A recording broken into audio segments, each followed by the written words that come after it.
Ton chat te mord et tu sais absolument pas pourquoi? Alors voici quelques clés pour te permettre de mieux comprendre ce comportement. Je m'appelle Marine, je suis comportementaliste félin et on va partir du principe dans cette vidéo que votre chat a vu le vétérinaire et que vous êtes donc certain et certaine qu'il ne s'agit pas d'un problème de santé. Voici un premier cas de figure qui peut-être fait écho chez vous. Si vous avez un chat jeune ou un chaton, il est tout à fait possible qu'il ait tendance à venir vous mordre pendant le jeu, mais aussi peut-être un peu en dehors de ces moments de jeu. Ça va dépendre du sevrage qu'il a vécu avant de rejoindre votre famille. Toute cette partie-là, elle va vraiment influencer son comportement avec vous, avec les autres chats ou même avec d'autres animaux. Parallèlement, les chats très jeunes vont avoir un besoin de jouer qui est beaucoup plus important qu'un chat adulte ou un chat senior. La morsure va donc faire assez souvent partie du registre de jeu. Là, c'est à vous de mettre de la distance avec le chaton lors de ces sessions de jeu. Donc vous oubliez tout ce qui est jeu avec les mains, vous mettez des choses entre vous et le chaton. Ça peut être des cannes à pêche, ça peut être des petites boules, ça peut être ce que vous voulez, mais vraiment essayez de faire en sorte que votre chat ne joue pas avec vos mains. Deuxième cas de figure, et là on va s'adresser à absolument tous les chats, qu'ils soient chatons, adultes ou seniors. Vous êtes tranquille avec votre chat, il vient demander des caresses et d'un seul coup, il va vous mordre la main. L'exemple que je viens de donner, il a un nom bien précis, on l'appelle le syndrome du chat caressé mordeur. J'avais déjà fait une vidéo sur ce sujet sur mon compte, je vous invite à aller la regarder, j'en referai une assez prochainement, mais l'idée c'est surtout de vous dire qu'il faut regarder les signaux corporels de votre chat.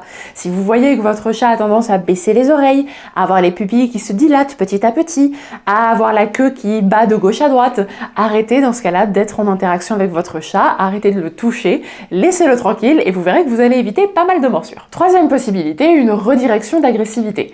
Qu'est-ce que c'est? C'est simplement votre chat qui est par exemple en train de regarder un oiseau par la fenêtre, vous l'entendez caqueter potentiellement, et là vous allez avoir la mauvaise idée de vous approcher trop de lui, alors que lui à ce moment-là il est sous tension, il est en train de se dire qu'il boufferait bien l'oiseau, et du coup si vous allez mettre votre main, toute la tension qu'il est en train d'accumuler, elle va se rediriger vers vous.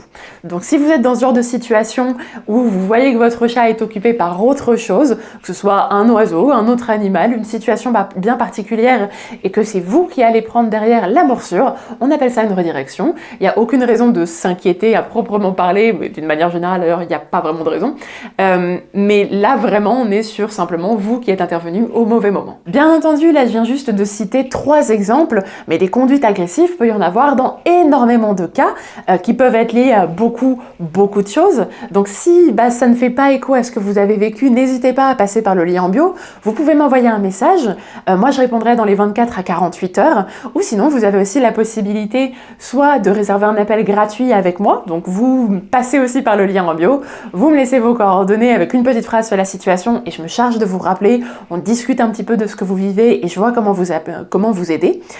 Et puis sinon, vous avez aussi la possibilité de directement réserver en ligne des consultations et des coachings que je fais à distance en visioconférence. Donc où que vous soyez dans le monde, il n'y a pas de problème, on peut mettre fin à ces morsures, à ces conduites agressives qui peuvent un peu pourrir le quotidien. J'espère que cette vidéo vous aura donné quelques clés. Prenez soin de vous, prenez soin de votre chat et puis à la prochaine. Ciao!